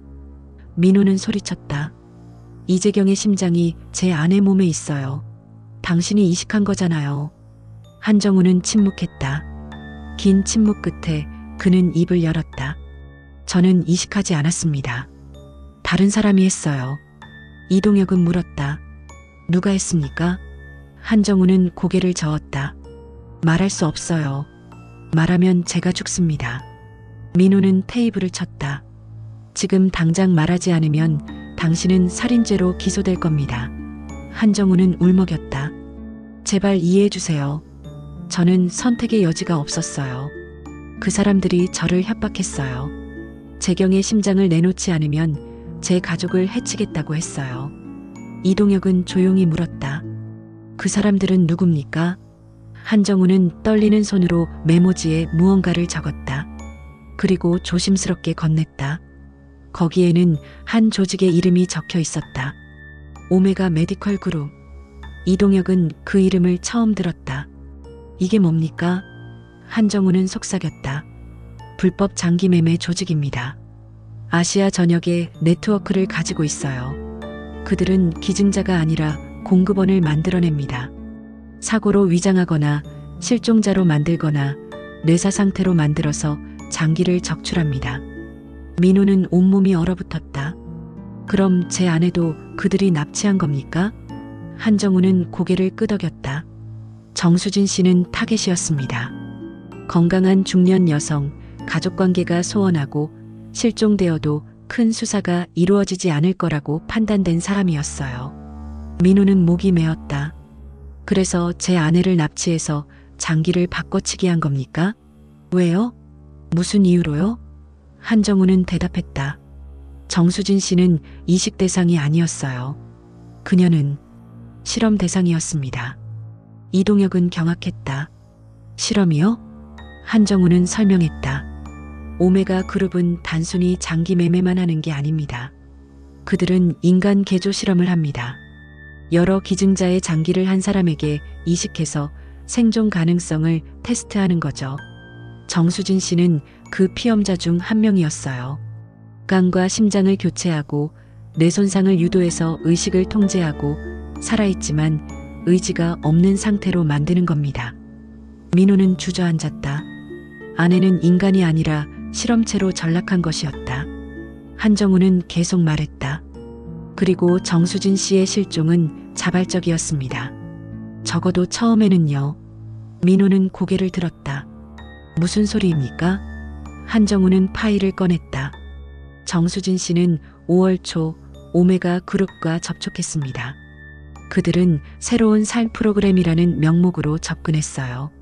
불행한 삶에서 벗어나고 싶은 사람들에게 새 신분과 새 인생을 제공한다는 거였죠. 정수진 씨는 그 제안을 받아들였어요. 그녀는 떠나고 싶었던 겁니다. 복수가 아니라 선택이었어요. 민호는 믿을 수 없었다. 아내가 스스로 이 끔찍한 운명을 선택했다는 것을. 하지만 한정우는 계속 말했다. 물론 정수진 씨는 실험 대상이 될 줄 몰랐을 겁니다. 그들은 처음엔 단순히 새 삶을 약속했겠죠. 하지만 캄보디아로 데려간 뒤 그녀를 마취시키고 장기를 적출하고 다른 장기를 이식했습니다. 그리고 한국으로 돌려보낸 거예요. 김미선이라는 새 이름으로. 민호는 눈물을 흘렸다. 아내의 실종은 복수도 배신도 아니었다. 그것은 절망 속에서 내린 선택이었고 그 선택은 끔찍한 함정이었다. 2024년 9월 12일 오후 4시 서울 서초구 경찰청 광역수사대 회의실, 이동혁 형사는 지난 석 달간 수집한 모든 증거를 벽면에 펼쳐놓고 있었다. CCTV 캡처 사진들, 통화 기록, 금융 거래 내역, 그리고 증언 녹취록들. 박민호는 의자에 앉아 그 모든 것을 바라보았다. 그의 아내 정수진을 둘러싼 진실의 파편들이 서서히 하나의 그림을 만들어가고 있었다. 하지만 그 그림 속에는 아직 채워지지 않은 가장 중요한 조각이 있었다. 왜 수진은 스스로 사라지기로 결심했을까? 이동혁은 새로운 증거를 꺼냈다. 미스터 박, 한 가지 확인하고 싶은 게 있습니다. 그는 두꺼운 파일을 민호 앞에 놓았다. 당신의 금융 거래 내역입니다. 지난 3년간의 기록인데 특이한 점이 있어서요. 민호는 불안한 표정으로 파일을 펼쳤다. 이동혁은 특정 페이지를 가리켰다. 2022년 4월부터 2024년 3월까지 매달 600만 원에서 1200만 원 사이의 금액이 당신 계좌에서 출금되고 있습니다. 총액은 약 2억 3천만 원. 이 돈은 어디에 쓰신 겁니까? 민호는 침을 삼켰다. 사업 자금이었습니다. 지인과 공동 투자를 했어요. 이동혁은 고개를 저었다. 출금 기록을 추적했습니다. 돈은 사업 계좌로 간 게 아니라 개인 계좌로 갔어요. 그것도 여러 차례 나눠서 마치 추적을 피하려는 것처럼요. 민호는 변명하려 했지만 말이 나오지 않았다. 이동혁은 계속했다. 그 돈의 최종 행선지를 찾았습니다. 해외 페이퍼 컴퍼니 계좌였어요. 조세피난처에 설립된 유령 회사였고 당신이 실소유주로 등록되어 있었습니다. 민호는 얼굴이 창백해졌다.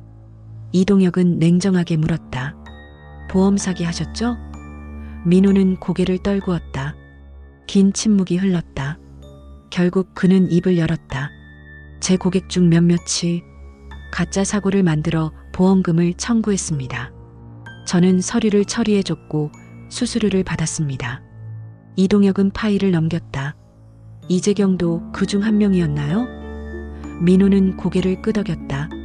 재경 씨는 3년 전에 생명보험에 가입했어요. 보험료가 높았지만 수익자를 부모로 지정했고 나중에 사고를 꾸며 보험금을 타내려고 했습니다. 이동혁은 날카롭게 물었다. 그런데 실제로 죽었죠. 가짜가 아니라 진짜로요. 민호는 손을 떨었다. 그건 제가 의도한 게 아니었어요. 재경 씨가 협박했어요. 자기가 경찰에 신고하겠다고, 제가 보험 사기에 연루됐다는 걸 폭로하겠다고 했어요. 그래서 이동혁은 테이블을 쳤다. 그래서 당신이 죽인 겁니까? 민호는 고개를 저으며 소리쳤다. 아닙니다. 저는 죽이지 않았어요. 저는 그냥 협박을 받고 있었을 뿐이에요. 이동혁은 다른 증거를 꺼냈다. 7월 25일 새벽 이재경이 사망한 교통사고 현장 근처 CCTV입니다. 화면에는 사고 10분 전 한 남성이 차에서 내려 도로를 살피는 모습이 찍혀 있었다. 화질은 흐렸지만 체격과 옷차림은 민호와 비슷했다. 이 사람이 당신 아닙니까? 민호는 부인했다. 아닙니다. 저는 그날 집에 있었어요. 이동혁은 민호의 차량 블랙박스 기록을 보여줬다. 당신 차는 그날 새벽 2시 37분에 집 주차장을 나갔고 오전 6시 12분에 돌아왔습니다. 그 시간 동안 어디 있었습니까? 민호는 더 이상 부인할 수 없었다. 그는 얼굴을 손으로 가렸다. 재경이 저를 불렀어요. 만나자고 했어요. 돈을 더 주면 입을 다물겠다고 했어요. 저는 갔어요. 하지만 죽이려고 간 게 아니었어요. 이동혁은 조용히 물었다. 그럼 뭐 하려고 갔습니까? 민호는 떨리는 목소리로 대답했다. 협상하려고 했어요. 그런데 재경이 제 약점을 너무 많이 알고 있었어요. 보험 사기뿐 아니라 제 불륜 관계까지 알고 있었어요. 모든 걸 아내한테 말하겠다고 협박했어요. 이동혁은 민호를 응시했다. 그래서 차로 쳤습니까? 민호는 고개를 저었다. 아닙니다. 저는 차에 타고 있었고 재경이 도로에 서 있었어요. 그때 다른 차가 나타났어요. 검은색 세단이었어요. 그 차가 재경을 쳤어요. 저는 그냥 봤어요. 그냥 보고만 있었어요. 민호는 울먹였다. 저는 도망쳤어요. 경찰에 신고하지 않았어요. 제가 현장에 있었다는 게 밝혀지면 제가 의심받을 거라고 생각했어요. 이동혁은 차갑게 말했다. 그럼 당신은 목격자였지만 방조한 겁니다. 그것도 범죄입니다. 민호는 고개를 숙였다. 이동혁은 계속 추궁했다. 그 검은색 세단은 누구 겁니까? 민호는 대답하지 못했다. 이동혁은 다른 파일을 꺼냈다. 메디라이프 병원 주차장에서 촬영된 검은색 세단과 같은 차량입니다. 그리고 이 차는 한정우 명의로 등록되어 있습니다. 하지만 실제 운전자는 다른 사람이었어요. 화면에는 차에서 내리는 남성의 모습이 보였다. 얼굴은 가려져 있었지만 손에 든 휴대전화 케이스가 눈에 띄었다. 독특한 디자인이었다. 이동혁은 민호의 책상 서랍에서 압수한 물건을 꺼냈다. 똑같은 디자인의 휴대전화 케이스였다. 이건 당신 거 맞죠? 민호는 얼굴이 하얗게 질렸다. 이동혁은 정곡을 찔렀다. 당신이 이재경을 죽인 겁니까? 아니면 누군가 시켰습니까? 민호는 고개를 저으며 소리쳤다. 저는 죽이지 않았어요. 믿어주세요. 이동혁은 잠시 침묵하다가 다른 질문을 던졌다. 당신 부인 정수진 씨는 이 모든 걸 알고 있었습니까? 민호는 멈췄다. 그 질문은 그가 두려워하던 것이었다. 이동혁은 계속했다. 정수진 씨의 노트북을 분석했습니다. 삭제된 파일들을 복구했는데 흥미로운 게 나왔어요. 화면에 문서 파일이 띄워졌다. 제목은 남편의 범죄 기록이었다. 수진이 작성한 것이었다. 민호의 보험 사기 내역, 금융거래 기록, 불륜 증거 사진들이 상세히 정리되어 있었다. 작성 날짜는 2024년 3월부터 5월까지였다. 민호는 숨이 막혔다. 아내는 모든 걸 알고 있었던 것이었다. 이동혁은 문서를 넘겼다. 부인은 당신을 고발할 준비를 하고 있었습니다. 증거를 모으고 변호사와 상담하고 이혼 소송 준비까지 했어요. 하지만 실행하지 않았죠. 왜 그랬을까요? 민호는 대답하지 못했다. 이동혁은 수진의 일기를 꺼냈다. 부인의 마지막 일기입니다. 5월 10일 작성된 거예요. 그는 읽기 시작했다. 나는 그를 고발할 수 없다. 그가 감옥에 가면 아이들이 상처받는다. 하지만 그와 함께 살 수도 없다. 그래서 나는 사라지기로 했다. 완전히 사라져서 그가 나를 찾을 수 없게. 민호는 눈물을 흘렸다. 아내는 그를 보호하려 했던 것이었다. 그를 고발하지 않고 조용히 사라지려 했던 것이었다. 이동혁은 계속 읽었다.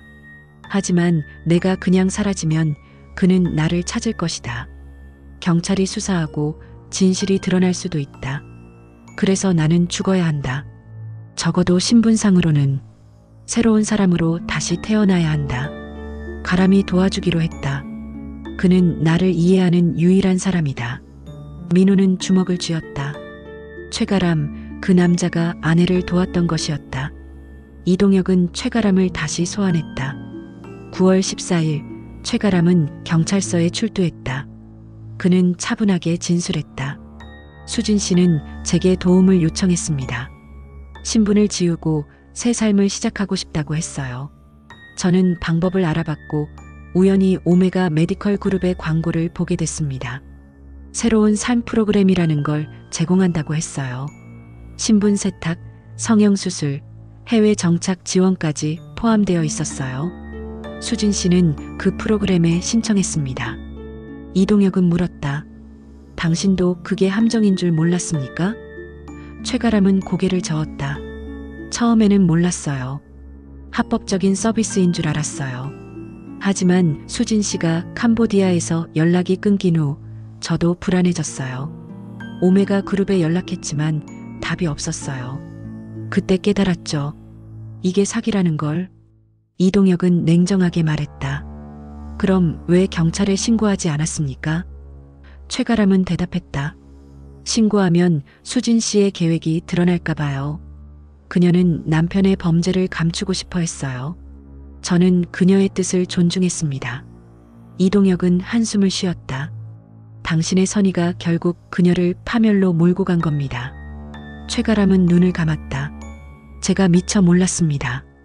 오메가 그룹이 그렇게 끔찍한 조직인 줄. 이동혁은 오메가 그룹의 실체를 추적했다. 국제공조 수사를 통해 밝혀진 사실은 충격적이었다. 오메가 그룹은 아시아 전역에 걸친 불법 장기 매매 조직이었고 수백 명의 피해자가 있었다. 그들은 새로운 삶을 약속하며 절망한 사람들을 끌어들였고 그들을 장기 공급원으로 만들었다. 일부는 죽였고 일부는 수진처럼 실험체로 만들었다. 이동혁은 수진의 계획을 재구성했다. 정수진 씨는 5월 14일 인천공항에서 출국 수속을 마치지 않았습니다. 대신 그녀는 최가람의 도움으로 오메가 그룹 요원을 만났어요. 그 요원이 바로 공항 CCTV에 찍힌 정체불명의 남성이었을 겁니다. 그는 수진 씨를 다른 경로로 출국시켰어요. 불법 루트로요. 그리고 캄보디아로 데려갔습니다. 처음엔 계획대로 진행되는 것처럼 보였어요. 하지만 캄보디아에 도착한 뒤 배신이 시작됐습니다. 이동혁은 캄보디아 경찰로부터 받은 자료를 펼쳤다. 골든 팰리스 호텔 307호실에 있던 여성은 정수진 씨가 아니었습니다. 다른 여성이었어요. 오메가 그룹이 심어놓은 대역이었죠. 진짜 정수진 씨는 입국 즉시 비밀시설로 이송됐습니다. 그곳에서 마취되고 장기 적출 수술을 받았어요. 간은 제거되고 이재경의 심장이 이식됐습니다. 그리고 뇌손상 유도 약물을 투여받았어요. 의식을 통제하기 위해서요. 민호는 온몸이 얼어붙었다. 이동혁은 계속했다. 수술 후 수진 씨는 한국으로 밀반입됐습니다. 김미선이라는 가짜 신분으로요. 메디라이프 병원에 입원시켜 회복시키려 했던 것 같아요. 하지만 계획이 어긋났습니다. 수진 씨의 몸이 이식된 장기를 거부하기 시작한 거예요. 그래서 그들은 그녀를 방치했습니다. 실험 실패작이었으니까요. 민호는 주먹으로 테이블을 쳤다. 그럼 제 아내는 실험용 쥐였다는 겁니까? 이동혁은 고개를 끄덕였다. 안타깝지만 그렇습니다. 이동혁은 마지막 증거를 꺼냈다. 그런데 한 가지 설명되지 않는 게 있어요. 수진 씨의 휴대전화가 8월 17일에 켜진 이유입니다. 누가 왜 그 전화를 켰을까요? 민호는 대답하지 못했다. 이동혁은 휴대전화 포렌식 결과를 보여줬다. 전화가 켜진 후 발송된 문자 메시지 찾지만은 수진 씨가 보낸 게 아닙니다. 다른 사람이 보낸 거예요. 그리고 그 사람은 당신을 경고하려 했던 겁니다. 민호는 물었다. 누가 보냈습니까? 이동혁은 대답했다. 정수진 씨입니다. 민호는 이해하지 못했다. 무슨 소리예요? 아내가 보냈다고요? 이동혁은 설명했다.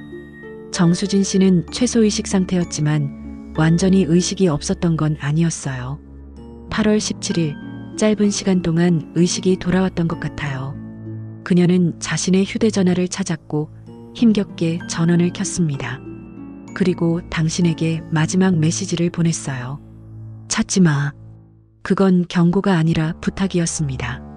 자신을 찾지 말고 진실을 파헤치지 말고 그냥 살아달라는. 민호는 눈물을 쏟았다. 아내는 마지막 순간까지 그를 보호하려 했던 것이었다. 자신의 범죄가 드러날까봐, 가족이 무너질까봐 스스로 사라지기로 선택했고 그 선택은 끔찍한 배신으로 이어졌지만 그럼에도 그녀는 그를 위해 메시지를 남겼다. 이동혁은 조용히 말했다. 미스터 박, 당신의 범죄는 부인의 실종과 직접적 관련은 없지만 모든 비극의 시발점이었습니다. 당신이 범죄를 저지르지 않았다면 이재경이 협박하지 않았을 거고 부인이 절망하지 않았을 거고 오메가 그룹을 만나지 않았을 겁니다. 민호는 고개를 떨구었다. 그는 모든 걸 잃었다. 아내를, 가족을, 그리고 자기 자신을. 이동혁은 수갑을 꺼냈다. 박민호 씨 보험 사기, 증거인멸, 범죄 방조 혐의로 체포합니다. 민호는 저항하지 않았다. 그는 그저 눈물만 흘렸다. 경찰서를 나서는 순간 그는 뒤를 돌아봤다. 회의실 벽면에 붙은 수진의 사진이 보였다. 공항 CCTV에서 캡처된 마지막으로 웃고 있던 그녀의 모습. 그는 속삭였다. 미안해, 수진아. 정말 미안해. 병원 407호실, 정수진은 여전히 침대에 누워 있었다. 의사들은 그녀가 깨어날 가능성이 거의 없다고 했다. 뇌 손상이 너무 심했고 이식된 장기들도 계속 거부 반응을 보였다. 그녀는 살아있지만 살아있지 않았다. 사랑과 복수 사이에서 그녀는 선택했다.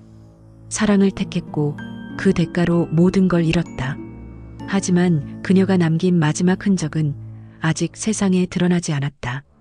그 흔적은 곧 모든 것을 바꿀 것이었다. 2025년 5월 17일 캄보디아 프놈펜 골든 팰리스 호텔 지하 창고에는 1년 전 투숙객들이 남기고 간 분실물들이 쌓여 있었다. 먼지 쌓인 캐리어들, 잊혀진 우산들, 그리고 아무도 찾지 않은 가방들. 청소부 소피아는 창고 정리 작업 중 구석에 놓인 낡은 회색 캐리어를 발견했다. 태그에는 흐릿하게 307호, 2024년 5월이라고 적혀 있었다. 그녀는 그 캐리어를 끌어냈다. 무거웠다. 마치 안에 무언가 중요한 것이 들어있는 것처럼. 소피아는 호텔 매니저에게 보고했다. 매니저는 기록을 확인했다. 307호실 2024년 5월 16일부터 18일까지 투숙한 한국인 여성의 짐이군요. 정수진이라는 이름으로 되어 있네요. 그 이름을 듣는 순간 매니저는 기억을 떠올렸다.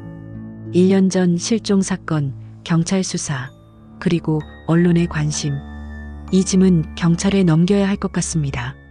하지만 소피아가 캐리어를 열었을 때 그들은 놀라운 것을 발견했다. 옷가지와 세면도구 사이 작은 비밀 주머니 안에 고급스러운 검은색 보석함이 숨겨져 있었다. 보석함은 자물쇠로 잠겨 있었다. 매니저는 호텔 보안팀에 연락해 조심스럽게 개봉했다. 상자 안에는 3가지가 들어 있었다. 작은 금반지 하나, USB 메모리 하나, 그리고 접힌 메모지 한 장. 매니저는 메모지를 펼쳤다. 손으로 쓴 한글이었다. 진실은 항상 2개입니다. 하나는 세상이 보는 것, 하나는 나만 아는 것. 만약 이 상자가 발견된다면 내가 돌아오지 못했다는 뜻입니다. USB 안에 모든 것이 있습니다. 부디 세상에 전해지기를. 서명은 없었지만 필체는 정수진의 것이었다. 매니저는 즉시 한국 대사관에 연락했다. 대사관은 한국 경찰에 통보했고 이동혁 형사가 다시 프놈펜으로 향했다.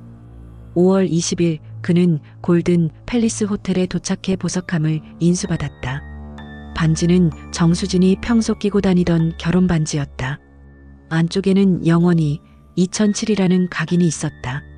결혼 18년 차 그녀가 가장 소중히 여기던 물건이었다. 하지만 그녀는 그것을 캐리어 속에 남겨두고 떠났다. 마치 과거와의 결별을 선언하듯이. 이동혁은 USB를 컴퓨터에 연결했다. 암호가 걸려 있었다. 그는 여러 조합을 시도했지만 열리지 않았다. 그때 메모지 뒷면에 희미하게 적힌 숫자들을 발견했다. 514 1037 5월 14일 오전 10시 37분 수진이 공항을 떠난 정확한 시각이었다. 그는 숫자를 입력했다. USB가 열렸다.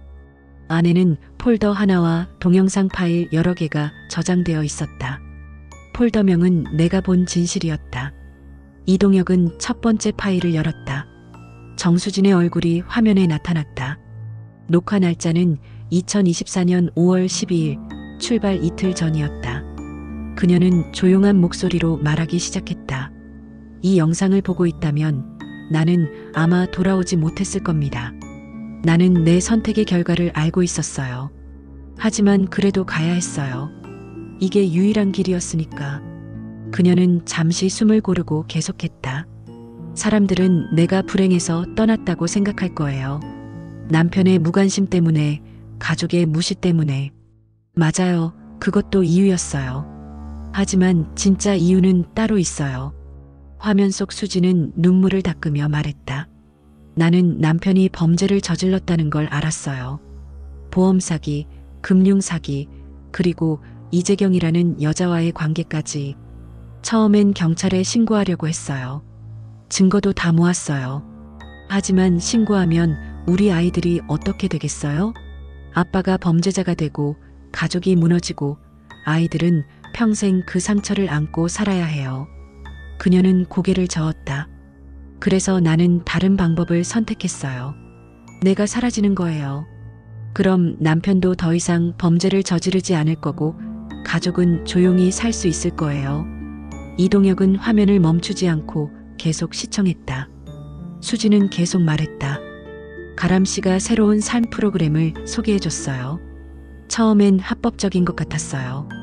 신분 세탁, 성형수술, 해외 정착 지원. 완벽한 재시작이었어요. 하지만 프로그램에 대해 조사하면서 이상한 점들을 발견했어요. 너무 완벽했어요. 너무 쉬웠어요. 그래서 의심했어요. 혹시 함정이 아닐까? 그녀는 쓴웃음을 지었다. 하지만 선택의 여지가 없었어요. 이미 너무 멀리 왔고 돌아갈 곳도 없었어요. 두 번째 파일이 재생됐다. 녹화 날짜는 5월 13일 밤 출발 전날이었다. 수지는 어두운 방 안에서 카메라를 향해 말했다. 내일 떠납니다. 공항에서 오메가 그룹 사람을 만나기로 했어요. 그들은 나를 안전하게 데려가겠다고 약속했어요. 하지만 나는 그들을 믿지 않아요. 그래서 이 USB를 준비했어요. 만약 내게 무슨 일이 생기면 이게 증거가 될 거예요. 그녀는 파일 폴더를 열어 보여줬다. 오메가 그룹과 주고받은 이메일, 계약서, 그리고 금전거래 내역이 모두 저장되어 있었다. 이 조직은 불법 장기 매매를 하고 있어요. 나도 알고 있었어요. 하지만 갈 수밖에 없었어요. 세 번째 파일은 더 충격적이었다. 녹화 날짜는 5월 14일 아침 공항 화장실에서 찍은 것으로 보였다. 수지는 낮은 목소리로 속삭였다. 지금 공항이에요. 방금 오메가 그룹 사람을 만났어요. 그가 나에게 말했어요. 계획이 바뀌었다고. 나는 캄보디아로 가지 않는다고. 대신 다른 곳으로 간다고. 어디냐고 물었지만 대답하지 않았어요. 그녀의 목소리는 떨리고 있었다. 무서워요. 하지만 이미 선택했어요. 돌아갈 수 없어요. 이 영상이 발견된다면 부디 내 남편을 용서해 주세요. 그는 나쁜 사람이 아니에요. 그냥 약한 사람이에요. 네 번째 파일은 가장 마지막에 녹화된 것이었다. 날짜는 표시되지 않았지만 배경으로 보아 캄보디아 어딘가의 작은 방 안에서 찍은 것 같았다. 수지는 창백한 얼굴로 카메라를 응시했다. 나는 속았어요. 오메가 그룹은 나를 살려줄 생각이 없었어요. 그들은 나를 실험체로 만들려고 해요. 내일 수술 받는다고 했어요. 무슨 수술인지 말해주지 않았어요. 하지만 나는 알아요. 살아서 나갈 수 없다는 걸. 그녀는 눈물을 흘렸다. 나는 후회하지 않아요. 이게 내 선택이었으니까. 하지만 한 가지만 부탁할게요. 내 아이들에게 진실을 말해주지 마세요. 엄마는 그냥 여행 중에 사고로 죽었다고 해주세요. 그게 차라리 나아요.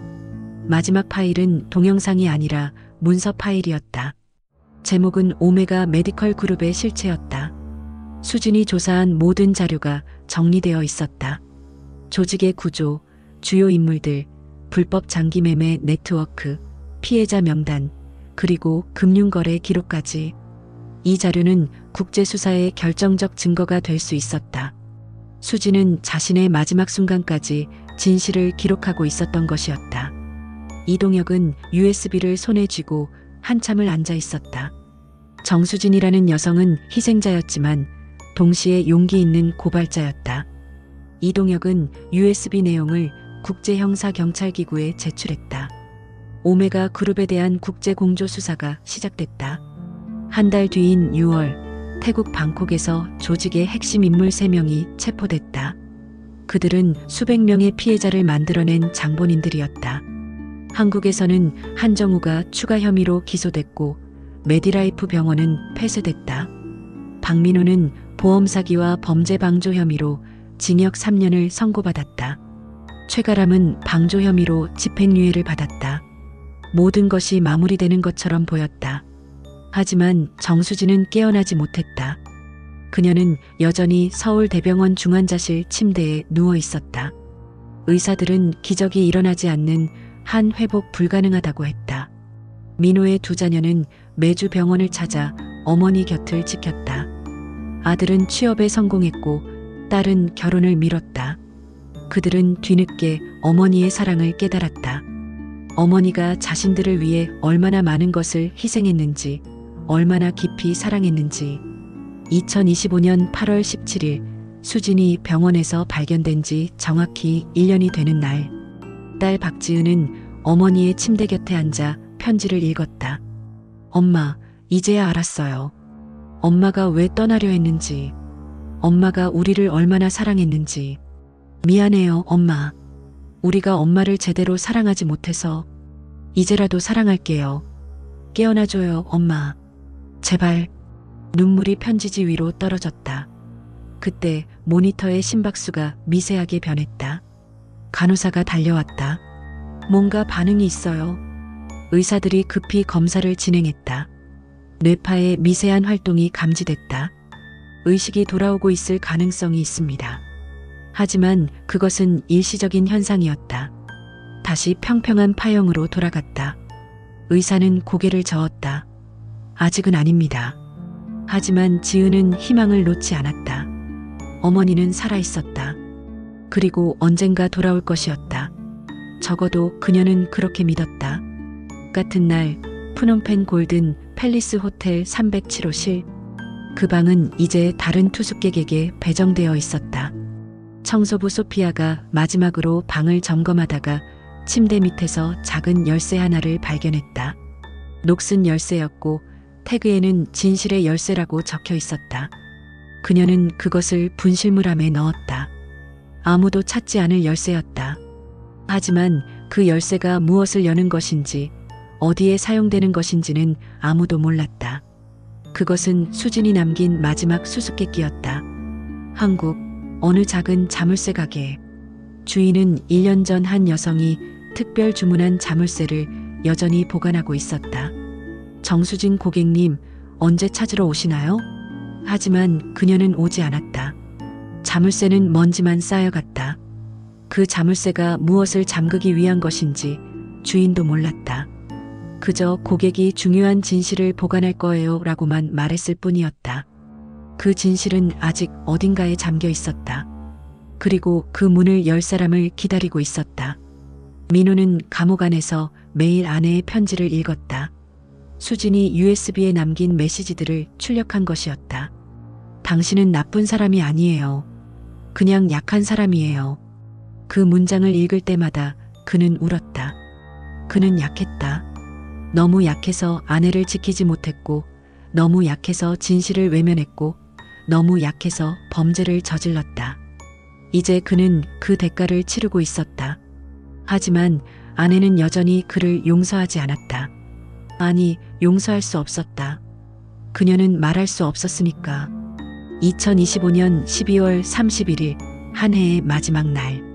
이동혁은 사건 파일을 정리하며 수진의 사진을 바라봤다. 당신이 옳았어요, 정수진 씨. 진실은 항상 두 개였어요. 세상이 본 진실과 당신만 알던 진실. 이제 두 개 모두 드러났어요. 하지만 여전히 풀리지 않은 게 하나 있어요. 당신은 정말 후회하지 않았나요? 그는 파일을 닫았다. 어떤 진실은 영원히 알 수 없는 것이었다. 병원 중환자실, 정수진은 여전히 잠들어 있었다. 모니터는 규칙적인 심장 박동을 보여줬다. 이재경의 심장이었다. 다른 사람의 심장으로 살아가는 여자. 그녀의 꿈속에서는 무슨 일이 벌어지고 있을까? 그녀는 자유로운 걸까? 아니면 여전히 갇혀 있는 걸까? 그 답을 아는 사람은 아무도 없었다. 오직 그녀만이 알고 있었다. 그리고 그녀는 말하지 않았다. 캄보디아 어느 시장 골목, 1년 전 수진이 마지막으로 목격된 그곳. 골목 끝 낡은 건물 지하에는 여전히 잠긴 방 하나가 있었다. 그 방의 문에는 녹슨 자물쇠가 걸려 있었다. 열쇠 구멍 옆에는 희미하게 새겨진 글씨가 있었다. 진실은 항상 두 개입니다. 누군가 그 방을 열 날이 올까? 그 안에는 무엇이 있을까? 또 다른 진실일까? 아니면 또 다른 거짓일까? 열쇠는 닫혔지만 진실의 문은 여전히 열려 있었다. 정수진이라는 여성의 이야기는 끝났지만 동시에 끝나지 않았다. 그녀는 사라졌지만 동시에 여전히 존재했다. 그녀는 죽었지만 동시에 살아있었다. 모순처럼 보이는 이 모든 것이 진실이었다. 왜냐하면 진실은 항상 두 개이니까. 우리가 보는 것과 우리가 보지 못하는 것. 그리고 정수진의 진짜 이야기는 아직 시작되지 않은 것인지도 몰랐다. 어둠 속 어딘가에서 한 여성이 눈을 떴다. 그녀의 얼굴은 보이지 않았다. 하지만 그녀의 손에는 작은 열쇠 하나가 쥐어져 있었다. 그녀는 조용히 속삭였다. 이제 시작이야. 그리고 다시 어둠이 내려앉았다. 끝인 동시에 시작이었다. 그것이 진실의 본질이었다. 이상 미스토리박스였습니다. 구독과 좋아요는 이야기를 전달하는 데 있어서 큰 힘이 됩니다. 감사합니다.